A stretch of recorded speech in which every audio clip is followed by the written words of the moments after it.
thank you for joining us. It's a really important topic, this, and it's therefore my pleasure to introduce our panel. To start with, we have Andreas Schleicher, who probably needs no introduction, and who is the Director of Education and Skills at the OECD. Nick Soar, who is the Executive Principal here at Harris Academy, St John's Wood in London, where we are just done a big event to show people the job opportunities open to them. Peter Cheese, who's the Chief Exec of CIPD, which represents nearly 170,000 people working in HR around the world. Kath Simumai, who is lead for talent and acquisitions for Amazon all around the world, apart from the US. I think responsible for something like 70,000 hires a year in 63 countries. And then Dr. Anthony Mann, who's the author of this report and whose work you may be familiar with. So I'm now going to before I hand over, thank you for all the questions. This is an interactive session. So please, through the chat, please submit any questions you have. We've had a lot already, but we're going to have a lot more. We'll also be posting the link to the report and everything. So if you look at the chat, the report now is live. The dashboard should be live. This session is being recorded, so you'll also be able to catch up and watch it again. So without further ado, I'm going to hand over to Nick Soar. Nick Soar. Thank you. I hope you can hear me. I'm Nick Soar. I'm the executive head teacher of 4 schools in North London. We teach about 5,000 children, and I'm part of a bigger trust of schools called the Harris Federation that teaches 45,000 children across all of London. And one of our mottos here is about dedication and destiny. And so that's really great that we can host the launch of this report here. And as Nick Chambers has just said, we've just had 200 children benefit from meeting volunteers from Amazon and various other employers who have talked about their journeys and their employability. So thank you to everyone on this call. I know you're going to learn a lot, and we're here to both answer your questions and explain what the report is about. So welcome everybody on the call to Harris Academy, St John's Wood in London. Let's go for a great webinar.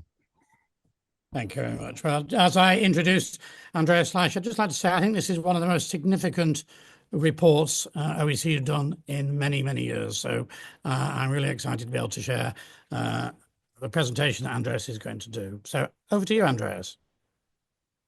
Thank you so much, Nick. And I'm really delighted that we launched this report in a school. Now, this is all about the future of young kids and how we can help them find their future and find their dreams. And we surveyed over 700,000 15-year-olds across the world as part of our PISA assessment on what they expect to do in their future and what difficulties they face and what support they obtain. And the report offers really encouraging insights that, effective career guidance does work. It leads to better outcomes in the long run when we actually study what happened to kids afterwards.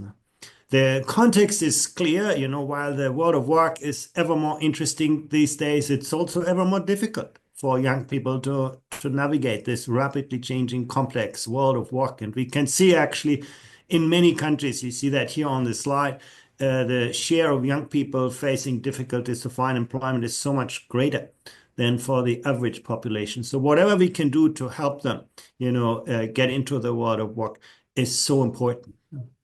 We're launching the report, but we're also launching a really interesting dashboard that actually gives you, first-hand access to the underlying data. You can see, the top 10 occupational expectations of girls and boys. You can see how those expectations actually align what the world of work, demands from people. You can see to what extent students participate in, career development activities and also what they think about their career. So I think a really interactive way you can do that for your own country, or you can do that in a comparative perspective, seeing how your country stack up on that. But let's get into the report. What the first, almost quite troubling finding is that career uncertainty has risen among 15-year-olds. When you look at those 15-year-olds who do not know what they want to do when they are 30 who do not tell us, you can see a sharp rise since 2006. And that is something that we should take serious. When you see about, it's not that necessarily, when you are 15, you need to know exactly what you're going to do when you are 30, but you should be thinking about that question. If you do not have, a view of your future, you're unlikely to invest the effort and energy it takes to realize that future. And that growth in career uncertainty is something that should worry us. When you ask, 15-year-olds who do know the answer, what they want to do, you can see that their occupational expectations are highly concentrated. There's a kind of very few occupations, and actually very traditional ones, that most young people aspire to. Around half of girls and boys with a job plan to expect to work in just 10 jobs. And what we also see when you look at the numbers is that this kind of concentration of job expectations has grown since 2000. And that's interesting. On the one hand, you can say that the jobs that are actually out there are diversifying. We never had as many different kind of career possibilities, but the, expectations of people has become more narrow, often dominated by the media, what you see in the media rather than what is existing in the real world. And some countries, especially non-OECD countries, more than 70% of students say they will work in one of those 10 jobs. If you look at them, for girls, it's to become a doctor, to become a teacher or a lawyer. For boys, it's to work in technology, to work in sports, or to become an engineer. Doctors and teachers also come, quite high on the list. So that's basically what we see, a narrowing field of choices in a widening range of the real world. One of the big trends that we have seen since 2000 is that students increasingly expect to work as a professional, kind of white-collar job, main group in the International Standard Classification of Occupations. That interest has grown from 47% to 58% between 2000 and 22.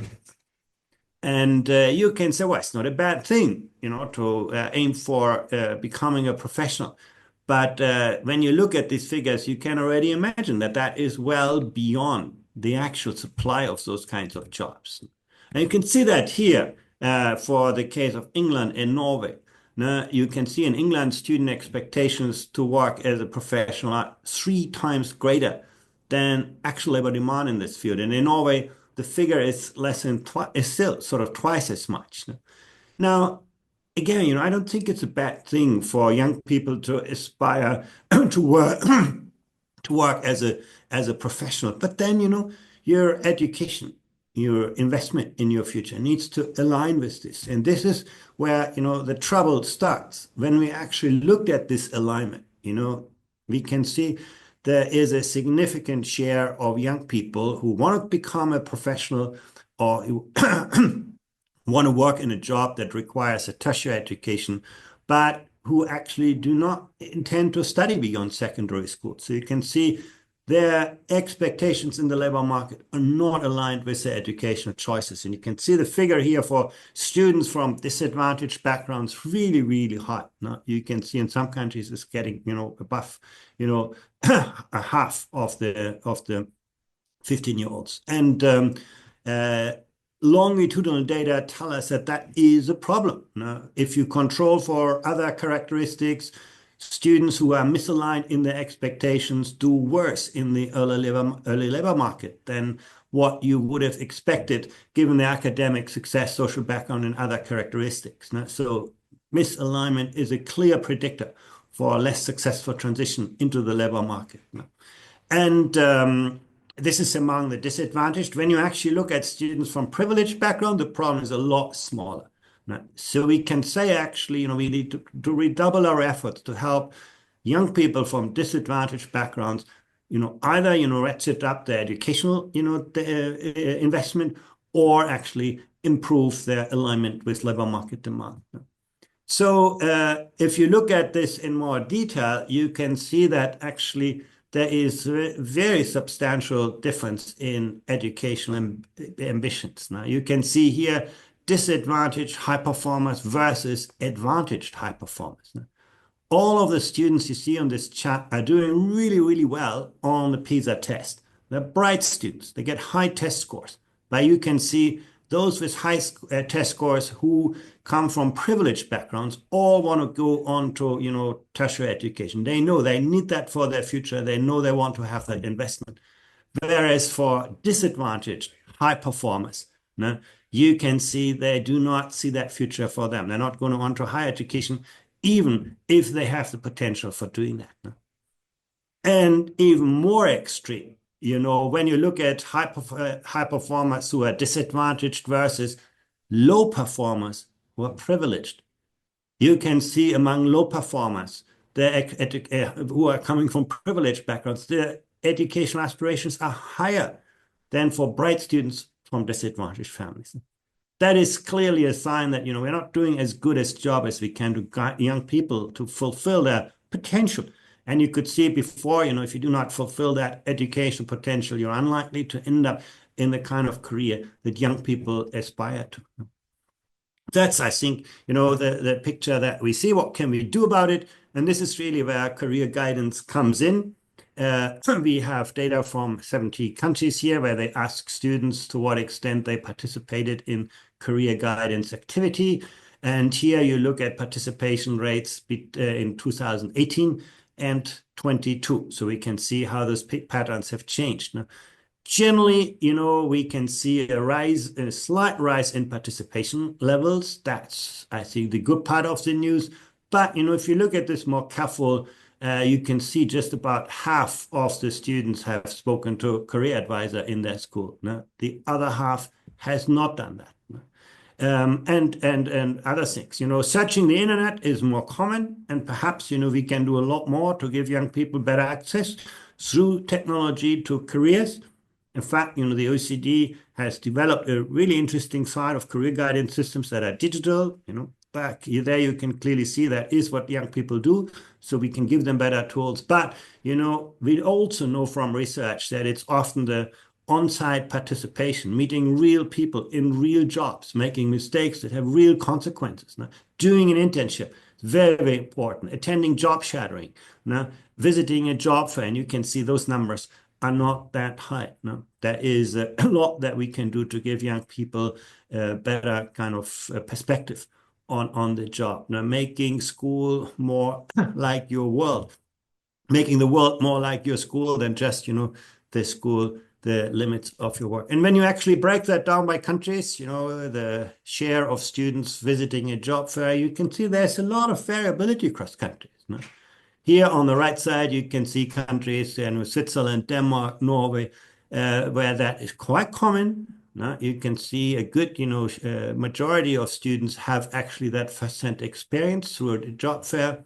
And whereas in other countries on the left side, it is true, it's really rare. And again, from longitudinal studies, we know that engaging directly with people in work gives young people authentic insights into different occupational areas and in a way that is, authentic and trustworthy for them, which is really important. Again, you cannot be what you cannot see. And we have, this is for job fairs. You can look at the same thing for internships. Once again, we see that one of the forms of career development that can be most reliably linked with better long-term employment is actually the time that you have spent in a workplace, completing tasks under, the supervision, obviously, for quite some time, not just, looking at it once, but doing things. And that is exactly what happens when students do volunteering or when they work on a part-time basis or when they undertake an internship. And again, you can see, in Germany, in Denmark, in France, that's really well developed. You have a good majority, 2/3 or more of kids doing that. But at the same time, in other countries on the left side, there is so much more that we could be doing around that. The question I raised before is, are we getting that advice to the people who need it most? Remember the misalignment of career expectations, particularly among disadvantaged, But when you compare that disadvantaged versus privileged, 15-year-olds, you can see actually there is not much of a difference. We don't currently make enough effort to target our best career guidance to the people who need it most, and to give those people who do not see a bright future for them, or a future that is sufficiently different from the environment in which they live, the opportunities to do so. There's a lot more that could be done to do that. Final point, on the question of equity, we can use the PISA data also to track changes in student interest in jobs, across the labor market. In this figure, you see the occupational expectations that relate to 4 vocational fields that have often been identified as being of, strategic importance in our countries. And in 2 fields, student interest overall has remained largely the same over the last 20 years. The skilled trades, crafts, and technology. Think about technology, huge rises in demand, but supply or interest is flat. In healthcare, interest has increased, but that's just not because girls have now a greater expectancy in that. In teaching, student interest has declined quite markedly, and it's the only field where we are seeing a closing of the gender gap, but just again, because interest among girls is reducing. So rapidly changing world of work, but if you look at these data, you don't see much of a change in the career interests and expectations, and that really shows that often we educate our people, the young people, for our past rather than for their future. And again, the publication and also the dashboard highlight the concerns about the global state of teenage career preparation. And when you look at this chart, you can see about half of young people actually worry that school has not prepared them for life. Again, I think you need to learn a lot of things in school that may not have immediate utility in your life. But, if young people perceive the entire schooling experience isn't, getting them ready, I think we need to do something about that. And the PISA data shows that, once again, that the future plans of young people are uncertain, they are confused, they are highly concentrated in very traditional fields, and we see that, strong relationship with gender and social background. All of that matters. That's exactly what longitudinal data tell us, that, the kind of vision that young people have about their careers actually plays out in the choices they make and in the jobs that they eventually get. The answer to that is also very clear. We can see, being able to connect what you learn with your work, with the future work, is really the answer to this. It markedly improves labor market transition. So this isn't rocket science. This is actually something that can be quite easily done. And we have actually good examples for this. Technology can be a great amplifier of this. We can connect people in the world of work with schools through digital platform. They are great examples for this. And I'm just highlighting here the Inspiring the Futures campaign here in Britain. It's an amazing example, just drawing out the potential in a population, asking people who are willing to volunteer to donate their time to help young people in school understand the world of work. It allows schools to pick, what they're interested in and connect it, and then, get that experience right where it's needed among young people. So thank you for your attention, and please have a look at both the publication and the dashboard. And my special thanks here again to Education Employers and Amazon, which has enabled us to produce this report. Thank you again. Thank you very much, Andreas. I mean, what a rich data set. When I started off, I said this really was probably a landmark report, a very significant report. I think, having seen this now, I hope you'll agree, this idea that young people are more uncertain than ever. There's been little change in the jobs they aspire to over the last 25 years, that whilst jobs have changed amazingly in the last 20 years, actually kids' aspirations have narrowed. I mean, how can that be? And that social background is still the biggest determinant of your academic success rather than your ability. Well, that can't be right. What's the result of this? Well, in lots of countries, record numbers of NEETs, record numbers of employers not being able to find people with the skills. So, this is a real wake-up call. There's something that is actually wrong in the system and we need to make it better. So on that note, I'm going to hand over initially to my panelists to give their initial reaction, and then I'm going to all your questions. I'm going to start with Kath. Thanks, Nick. And thanks, Andreas, and the OECD for the report.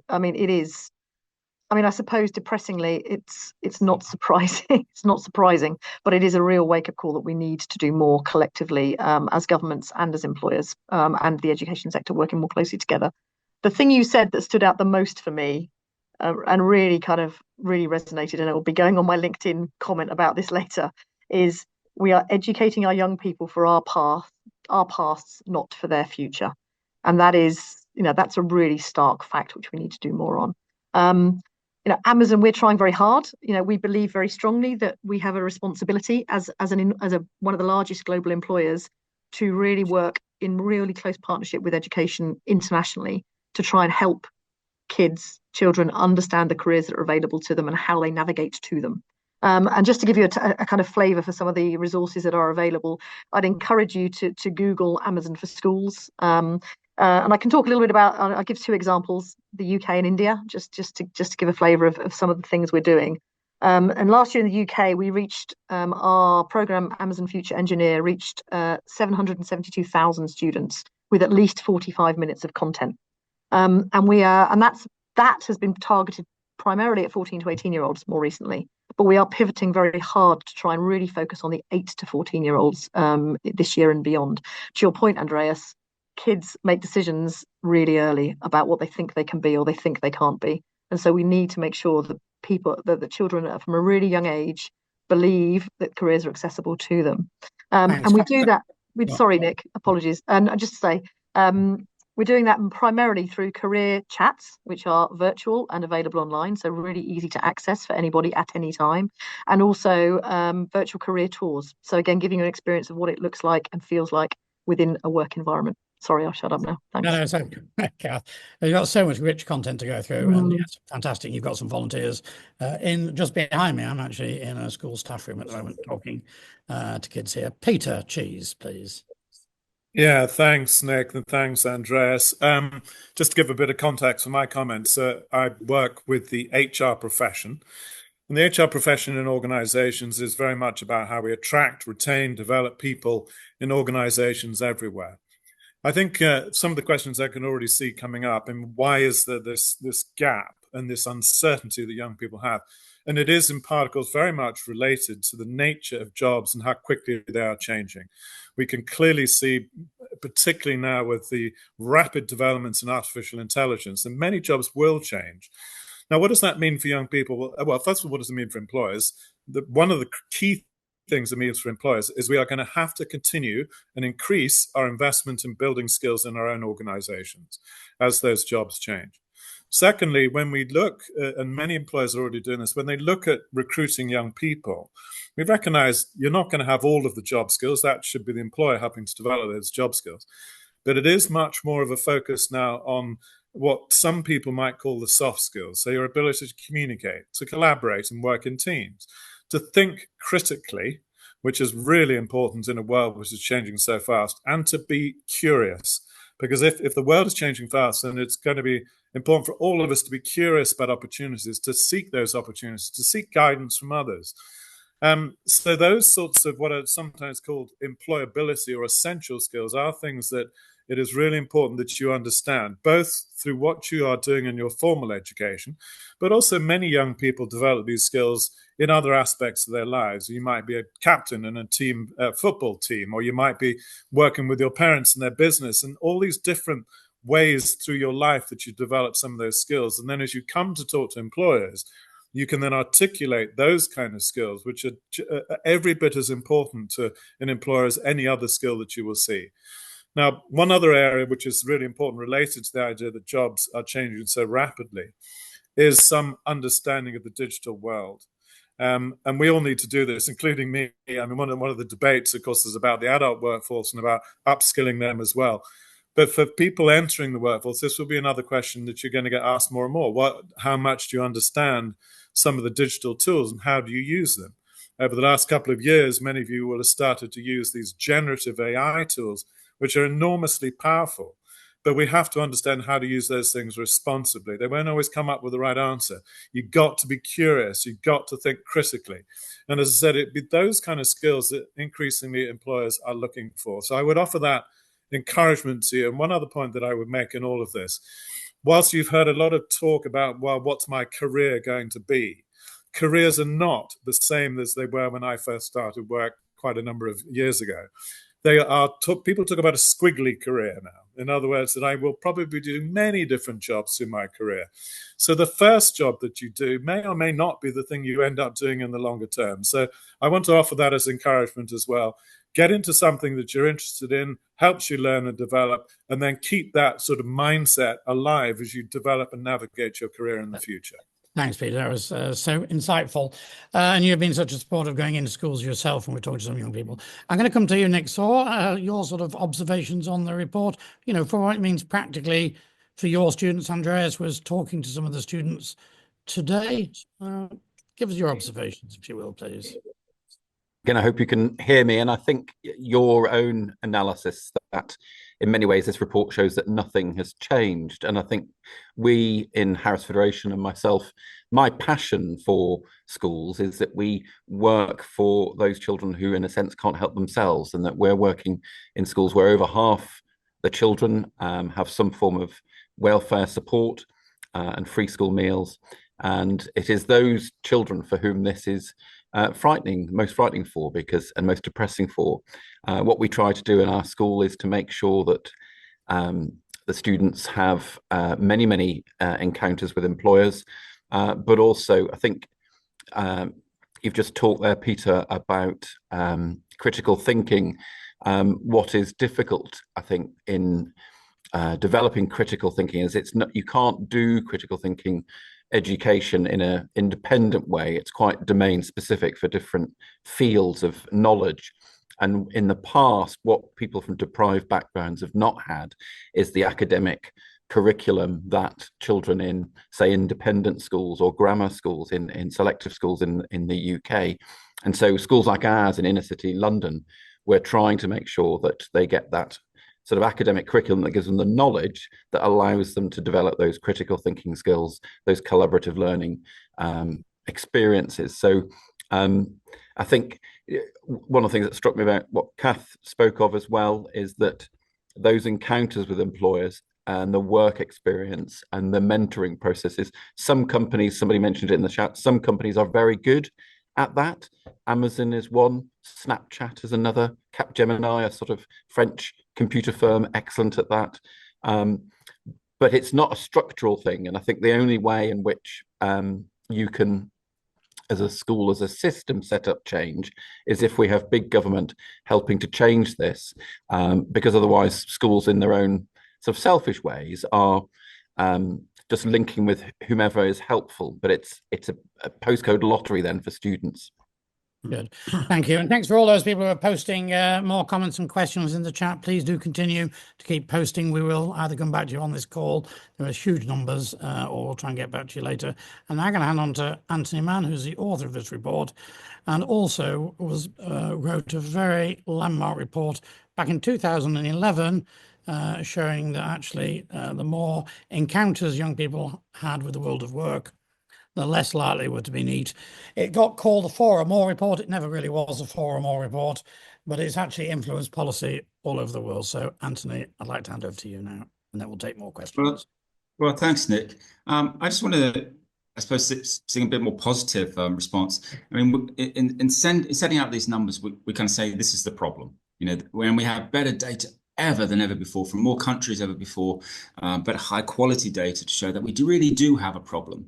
And the problem is that, when we look at the kind of the career aspirations and we kind of look at the expectations of young people, we do see these problems. But fundamentally, career guidance, career development does work.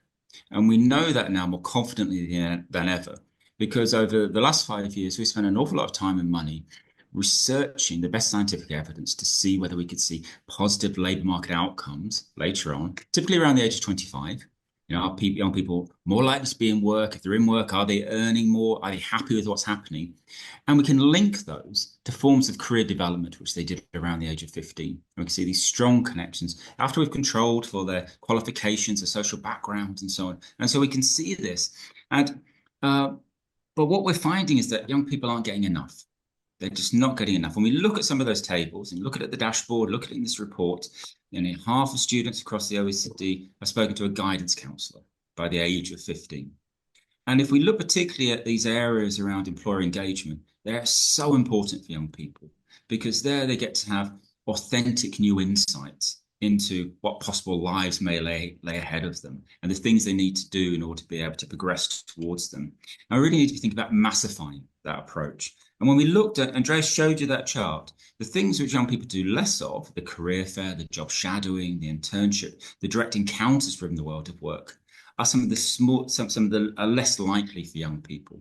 And so we're not doing enough of it. We aren't starting early enough, and we aren't focusing particularly on these key areas. And as Andreas showed very clearly in this data, there's a particular social issue in all of this, that young people now particularly focused around professional pathways, where if you're not the child of a professional, and you don't know them in your social network, and it's not particularly connected to you, it's much structurally more difficult for you. And so we need schools to be recognizing that some students need additional support and help in focusing some of the best guidance at them, as I say, kind of from an early age. So guidance does work, but kids aren't getting enough of it, and we really need to massify the employer engagement within it. I think, Anthony, it's really good to have that positive message because we now know where we are and we now know where we need to go. So this idea of scaling up, knowing what works and really taking it to the next level, I think that's so important. I know lots and lots of questions are going to come in. I'm going to try and summarize some of them. One particular question around AI. What are we doing to educate young people about careers in AI? Andreas, I'm going to come to you on this question. Yeah, I think we can, leverage AI in two different ways. Obviously, AI is dramatically changing different job tasks, and familiarizing young people with this is incredibly important. AI is not going to replace humans, but humans good at using AI are going to replace people who struggle with the digital transition. And I think that's something where we can actually, do a lot in helping young people see that firsthand. But we can also leverage AI actually for the purpose of career guidance in amazing ways. Many of the career activities that we outline in this report are actually important, but very hard to scale. They require lots of people. And AI can help us design platforms where you can do virtual internships. In fact, our Odyssey kind of digital platform shows you lots of really interesting examples. Not all using AI yet, but some of them do. And I think AI is going to be a great enabler to help young people navigate the world, see the world, and actually get firsthand experience in some of those kind of job tests. So yeah, we need to educate for the world of AI, but also let's use AI to help young people better navigate this world. Thank you. A question coming in from Mexico. How can we prevent the aspiration gap becoming another inequality gap? How can we prevent the aspirational gap from becoming another inequality gap? I don't know who wants to start. Maybe Anthony picked that one up, or Andreas, or indeed anyone else. Someone must answer the question. Andreas, why don't you go first? I'll let Andreas say, go on. I think this starts really, really early. Once the inequality gap is entrenched in educational experiences, it's very, very hard to redress it later on. So giving particularly children from disadvantaged backgrounds, an understanding of the world and the possibilities they have. You could see in the chart that students from disadvantaged backgrounds, even if they do well on tests, even if they have learned everything in school that they need to, have poorer aspirations. And this is clearly something where we can do better signaling, giving young people a better understanding, what their kind of qualifications will enable them to do.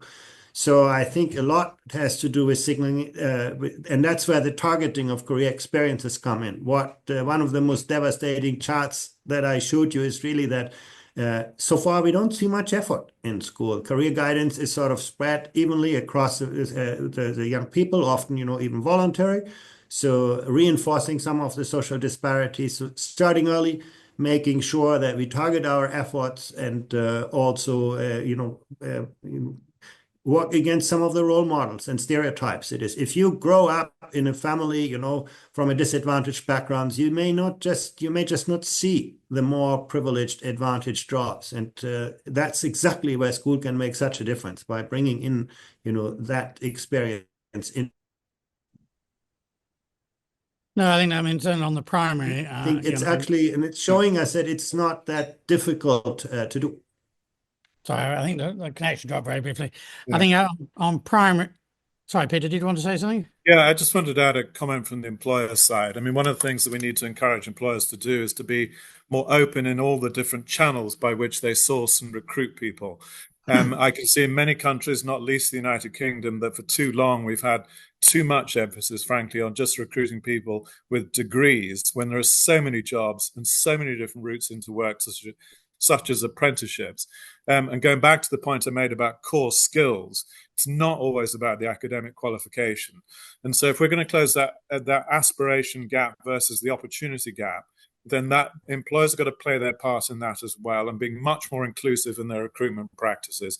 And I think we're seeing signs of that. As I said, I think we're seeing signs that organizations are being much more open to recruiting people on the basis of some of these core skills, recognizing they're going to have to build the job skills amongst their workforce, wherever they come from. Can I come in on that, Nick? Yeah, of course you can. Actually, again, this is I suppose UK specific, but T levels are a really exciting development, which is allowing employers to engage with 16 to 18-year-old age gap, which is a really nice, straightforward path into an apprenticeship and beyond, to your point, Peter.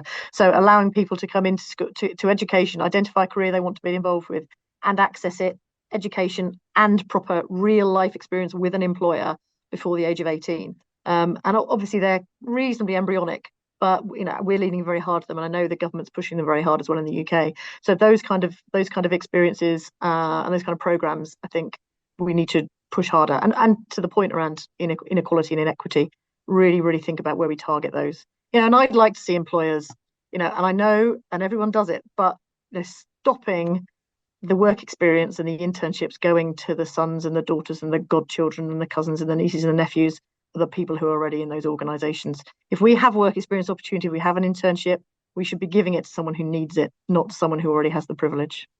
In a second, I'm going to come back to Anthony and to talk about social capital. But, I think it's those advantages and disadvantages. And I think that's what schools like Nick's here really tries to change, that it's not just who you know, is how you get on.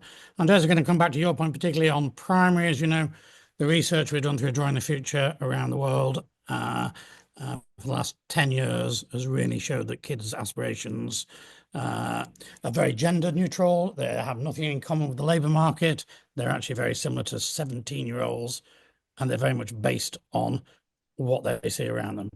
Anthony, can you just maybe pick up on Kath's comment there about, which is largely around social capital? Yeah, I mean, it's kind of a theme of what we've been talking about how we can have a more equitable guidance system for all, really. And I think it's really helpful for us to think about what happens to somebody at the end of the whole of this process. So, they've been through their education system and they're in the competition for work. And we know from our studies of OECD data on adults that if you look at certain professions, particularly some of the most attractive professions, which we're focusing on a little bit here, that if you look at students with similar qualifications, it's those from more advantaged social backgrounds are more likely to end up in those jobs. And that's because it's not just about the qualification. If you look at the way that people recruit, and Kath and Peter, you can vouch for me here or not as B, but it's not just about the qualification. It's about the experience. It's about the right qualifications, sometimes from the right places, but it's also about the social capital. And the social capital can be recommendations. It can be the references that you have. It can also be the advice that you get about opportunities which emerge, about you're well suited for that or not. And it's the third area, which is more amorphous, which is around cultural capital. It's understanding how systems work. It's understanding the rules of the game in different areas. It's understanding how to fit in, to be personally confident in those areas. And that's processes which can begin, so like in education, in the safe place of education, of allowing young people to understand these different rules of the game, to gain the relevant experience, to understand the pathways which employers particularly value, to understanding what they value in new recruits in those areas, to be able to understand the presentation, the likely expectations of being in those areas. So if we think about the end of the game, then that's, I think, really helpful to us, and that's something which we don't always do. There's a very good paper called which Anthony wrote, called "It's Who You Meet." I think, I don't know if anyone can find that and Google it and post it online. Equally, the Drawing the Future, the primary thing that wants to sort of put a link in the chat. I'm trying to deal with all these questions come from everywhere and be fair to everyone. A comment that's come up quite a lot is the influence of social media. How much is social media influencing children's aspirations? Nick, I'm going to start with you. Well, a lot, I would say, and both negatively and positively. Schools are dealing with children accessing social media in ways in which we're dealing with their problems and their insecurities that grow up.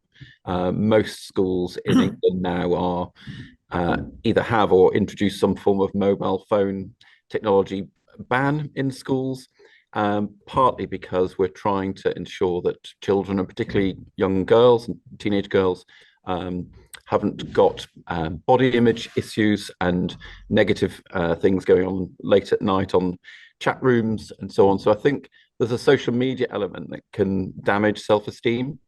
And that's really detrimental, and we have to do a lot of work with young people growing that self-esteem, and that particularly the self-esteem around their academics and their sense of qualifications, and their sense, as we've heard today, about how they interact with people, that they do have a place there.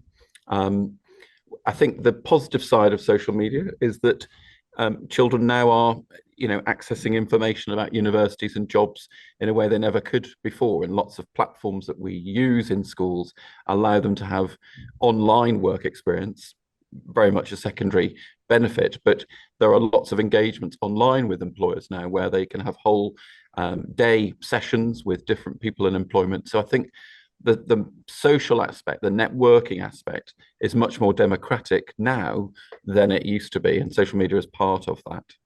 Thank you. Another question coming in. I think Yes. I think that Nick makes a really important point. I think you can get access to a much wider range of information, but we also see that the jobs that you see through social media and in the internet are not the jobs that exist in the real world. There's a big distortion going on, and you can see that actually in the responses from young people. That actually, I think we need to ensure that that is somehow balanced, and this is exactly where schools can play a really important role to give young people a more realistic appreciation of the jobs that actually exist. Thank you. Quite a few questions grouping them together around the role of teachers. I was a former teacher. I used to teach design technology. I used to get people in to my school to show children what was possible. So I really there in teachers a key role in helping young people. So I'll throw a question out to a few people here about the role of teachers. What can we do to support our teachers? Andreas. Now we have the bell. That's a school bell. Reminds us that we are genuinely in a school. Genuinely in a school. Reminds us who we are working for, so that's a good thing. And yeah, absolutely. I think teachers are very, very central as role models themselves. At the very same time, I think also teachers can probably help students best by linking them to resources other than teachers, by building the connections and making sure that students have that first-hand experience by becoming good coaches, good mentors, great facilitators of those kinds of processes. No? But clearly, teachers themselves need support, need to get good resources for that. The job market is changing rapidly, and keeping up with this is never easy. But I think there's a lot that, and you can see good schools are doing exactly that. Teachers in great schools are doing exactly that. Okay, a more general question, maybe for Anthony. Which countries are doing best? That's a very simple question, but maybe talk about some of the differences of some of the countries where we're seeing innovative practice, maybe not. That's probably Yeah, more. no, we get this question It's a sort a of lot. journalist. It's a sort of journalist question. Who's, well, no real answer to that, but Well, we do. where they're doing it. And what we tend to do is pick out certain things in certain countries. Generally, as often in education, Scandinavians do very well. And in this field, we have some very interesting work in Finland, in Denmark, and Norway. But it's not just there. But I will pick out an example from Denmark, which I like particularly. And so, kind of a work experience program is something which many school systems have. But in Denmark, what you do between the ages of about 13 and 16, in a first year, you might spend a day or two, more like job shadowing in a workplace. A second year, you'll spend a week, and at that time you'll start doing tasks and supervision. But you get a third go at this the following year, because you may want to look at something else, or you may even confirm your choice, and you may be more confident. And I really like that staggered approach. The idea about job shadowing is very interesting. It's something which I think many more countries should do. In Germany, they have boys' days and girls' days. And the whole point of that is if you are interested in going and exploring a job where your gender is not very well represented within it, where construction for girls, nursing for boys, you have a day where employers make these job shadowing opportunities available, and you go in there and you have a look. And I think that's really important, because people need to be able to see for themselves if it's right for themselves, if it'll be a good environment or not. And then I'll give you one last example. There's this new program in Australia, which is called Little Ripples, where they actively provide parents with resources to help young people not make career decisions at 4 or 5 or 6, but to begin that thinking about how what they're doing in school might relate to somebody who they might become later on, and to broaden some of their ideas and thinkings, because we've got a lot of stereotypical ideas about what's right for somebody like me to do, begin from a young age. And we need to start that critical conversation amongst young people, that curious conversation from an early age. Anthony, picking on that, I mean, at that early age and some of the research we've done, it is about that motivation. It's around that aspiration.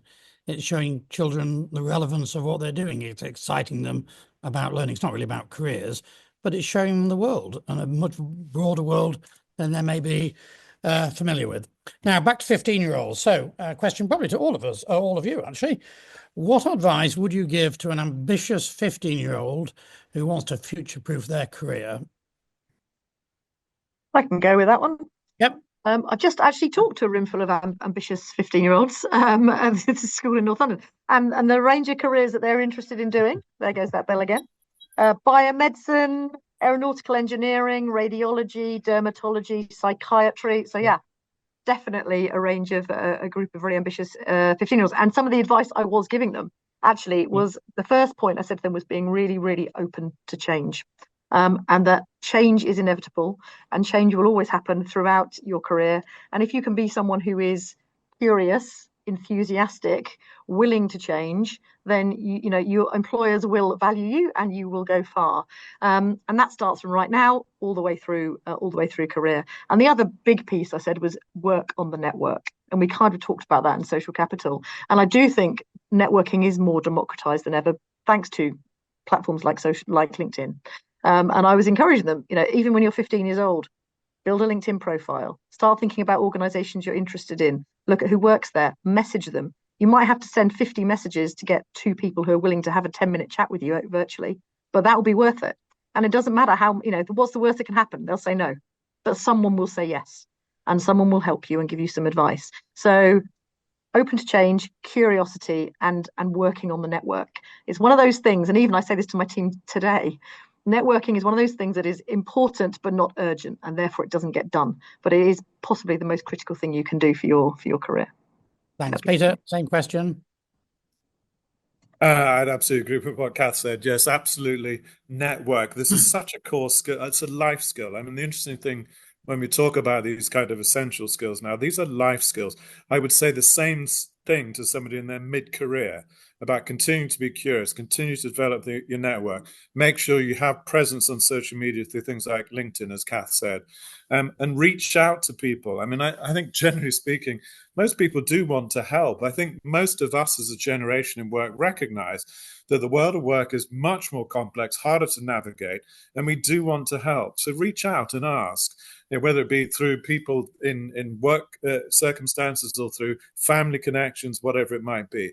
And also, of course, go learn stuff off the internet, as Will said. There are an incredible amount of knowledge there. And you can ask these tools like ChatGPT or whatever, and there are other tools like them, questions about careers and jobs and opportunities. So just keep feeding that sense of curiosity, and I think you'll be fine. Good. Just from the OECD team, I mean, do please check out the dashboards that Anthony and his team have done. They're interactive. You can go on, you can look at all the data. There are lots of lovely colours, lots of lovely bar charts, but you can also look at your country and compare and contrast. You compare what's happening in your country with what's happening in other countries. It's a really powerful data set. And also the report now is live. Obviously, you've seen the headlines, but there's an awful lot of stuff behind that. So I really would encourage you to look at that report and also to share it with colleagues, try and get the word out there and show, because I say it's been probably 2 years putting this report together from the OECD. So I would really encourage you to share it with as many people as you can. We nearly come to the end. A question now about a young person who wants to choose a particular career, but their parents are adamant they're going to stick to a traditional job and a job that one of their parents does. What advice would you give them, Mr. Soar? Sorry to throw the difficult questions at you. Or indeed anyone else to answer that question. I'll be quick because I haven't got long. I mean, you're your own person. And, in the schools I run, we have that pressure all the time where there's a pressure to do STEM subjects, or there isn't children want to do art or dance or film. I think Andreas talked about it at the beginning. They need to be encouraged to follow their dream, as long as their dream is realizable. Many young boys and girls want to be the next David Beckham, and it isn't always possible. It's got to be a realizable dream. But I think we support students, and that is the role of school, to identify their dream and do the things that are necessary to get there. And the parents' wishes are, in my view, immaterial. I would just add a thought to this.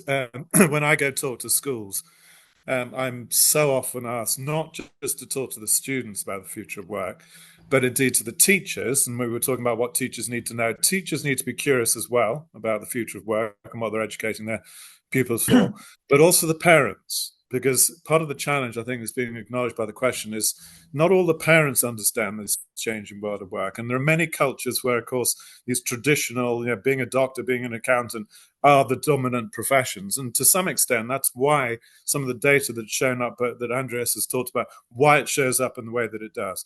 So frankly, we also have to educate parents. And I would really encourage you at schools to say, when you are having careers advice and talks, and when you're bringing employers from the outside, bring the parents in as well. Help them understand what these different jobs and opportunities are, because they have not experienced a lot of this themselves, and parents are a very important force in helping guide young people as well. And the final point about them is also that we see in many countries, and again, not least the UK, that a lot of parents believe that the answer to the challenge of young people getting jobs is to go to university. And that's because many of them didn't necessarily go to university themselves, but there are these many other routes that we've talked about, apprenticeships, internships, all these things. And again, we need to help the wider adult population, parents, to understand these are routes which are very valid. You can learn as you earn, or earn as you learn, rather. And we need to help everybody understand these things, not just young people. The final sort of question really on employers. What more, and you just touched on that a bit, Peter, what more could employers do of all sizes? Obviously we've got a lot of large companies on, but we've got sort of people who run their own small business. What more can employers do? Kath? I would encourage every employer in countries where your platform is available, Nick, Inspiring the Futures, to encourage their employees to volunteer to talk to schools about their jobs. I would encourage employers to think about how you can make digital resources available, really easily available to help careers teachers out, and parents actually out. It's, you know, the technology available to us today, it doesn't have to be a labor intensive, lots and lots of people activity.